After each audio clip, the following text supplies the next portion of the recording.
അല്ല പ്രതീക്ഷ എത്തിയോളെ മോളുണ്ടമ്മ. പിന്നെ നമ്മുടെ പ്രസവം അത്യാവശ്യമായിട്ട് ബാംഗ്ലൂര് വരെ ഒന്ന് പോയിരിക്കുക. ഞാൻ അറിഞ്ഞു. അപ്പൊ നീ ഒരു കാര്യം ചെയ്യ്, നമ്മുടെ പ്രതീക്ഷയോടെ എന്നിട്ട് ഇന്ന് ഒരു ദിവസം ഒന്ന് ഓഫീസ് വരെ പോകാമോ എന്നൊന്ന് ചോദിക്കുക. അത് അമ്മ ചോദിക്കും. അമ്മ ചോദിക്കും. എന്റെ പൊന്നു കൊച്ചെ, ഞാൻ ചോദിച്ചാ ഇനി ഇവിടെ കിടന്ന് ബഹളവും വഴക്കും ഇറങ്ങി പോക്കും എല്ലാം കൂടെ ആവും. നീ ഒന്ന് ചോദിക്കട്ടെ കൊച്ചെ. അത് കൊള്ളല്ല, അങ്ങനെ ഒന്നും വഴക്കുണ്ടാക്കുന്നൊന്നുമില്ല. അമ്മ ചോദിക്കും. എനിക്ക് അയ്യോ ചോദിച്ചു. അമ്മ കഴിക്കാൻ തുടങ്ങിയായിരുന്നോ? അവ ഇപ്പൊ കഴിക്കാൻ തുടങ്ങിയേ ഉള്ളൂ. എന്തുവാ അമ്മയ്ക്ക് എന്തോ പറയണ്ടെന്ന്. അയ്യോ എന്തുവാ അമ്മ കാര്യം പറ.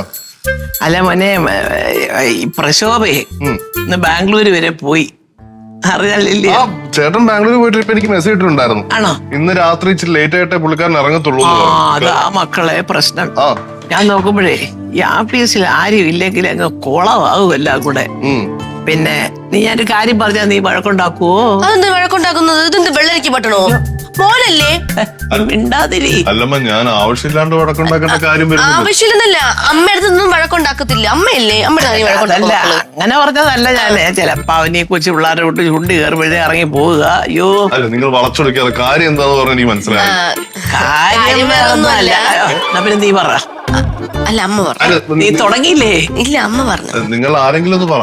അമ്മ പറയില്ല. മോനെ ഞാൻ പറയാം. അതായത് പ്രസവം ഇന്നില്ലല്ലോ. ഇപ്പൊ ഓഫീസിലെ കാര്യം ആരും ഇല്ലെങ്കിൽ അങ്ങ് കുളമാവും മക്കളെ. നിനക്ക് ഒരു ദിവസത്തേക്ക് ഇതൊന്ന് ഓഫീസിൽ പോകാൻ പറ്റുമോ? ഇതായിരുന്നോ കാര്യം? എന്റെ അമ്മ, അതിനെന്താ, ഞാൻ പോവാലോ, നമ്മുടെ ഓഫീസല്ലേ, ഞാൻ പൊക്കോളാം. നന്നായതൊന്നും ഞാൻ അറിഞ്ഞില്ലേ. പറഞ്ഞില്ലേ? അമ്മ കുറെ ആക്കുന്നുണ്ട് ഈയിടെ ആയിട്ട്. അയ്യോ കണ്ട. അയ്യടാ, ഇതാരാ ഇത്? ഇവിടെ പോകണേ? ട്യൂഷനുണ്ടോ? അമ്മ, ഞാൻ ഇവിടെ ട്യൂഷൻ സെന്ററിൽ ഒന്ന് ആക്കിട്ടെ എന്റെ അമ്മയുടെ ഒന്ന് ഹോസ്പിറ്റൽ വരെ ഒന്ന് പോവാ. അയ്യോ സുനിതയ്ക്ക് എന്ത് പറ്റി? അയ്യോ, അമ്മയ്ക്കൊന്നും പറ്റിയിട്ടൊന്നുമില്ല. എന്റെ ചെറിയമ്മയുടെ മോള് പ്രസവിച്ചു. അപ്പൊ കുഞ്ഞിനെ ഒന്ന് കാണാൻ വേണ്ടിട്ട്. അത് ശരി, പോയച്ചോ കേട്ടോ.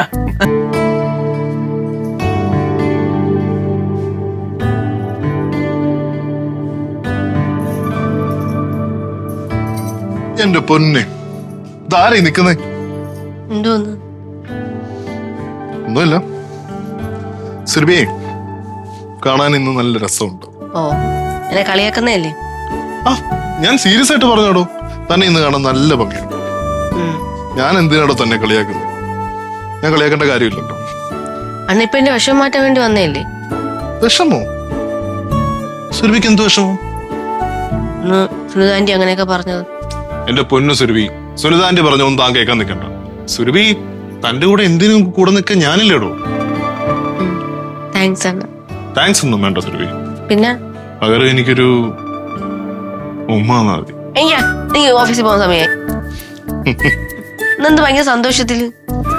ഇന്നത്തെ എന്റെ ഹാപ്പിനെസിന്റെ കാരണം സുരഭിയാണ്. ഞാനാ? ഞാൻ എന്ത് ചെയ്താ? സുരഭിക്ക് അറിയാലോ, ഞാൻ ഈ വലിയ വലിയ ബിസിനസ് ആശയങ്ങളൊക്കെ പറഞ്ഞുകൊണ്ടിരുന്ന ഒരു വ്യക്തിയാണ്. പക്ഷെ ആ സമയത്താണ് സുരഭി ഒരു ചെറിയ സ്റ്റാർട്ടപ്പ് അച്ചാറിന്റെ സാധനം തുടങ്ങി അത് സക്സസ്ഫുൾ ആക്കി കാണിച്ചത്. അത് കാണിച്ചതോടുകൂടി എന്റെ ഒരുപാട് തെറ്റിദ്ധാരണകൾ മാറിക്കിട്ടി.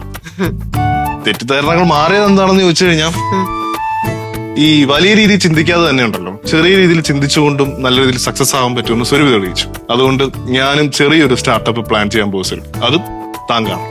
ഞാൻ കാരണമൊന്നുമല്ല, അണ്ണൻ പൊളിയാ. ഞാൻ പൊളിയാണെങ്കിൽ സുരഭി അടിപൊളിയാ. അയ്യോ, പോവാൻ സമയം ഞാൻ പോണേണ്ണ. അല്ല സുരഭി, ഇപ്പോഴും പോകണോ? പിന്നെ പോവാതെ വൈകിട്ട് നേരത്തെ വരണം, നമുക്കൊരു ഫിലിമിനോ. ആ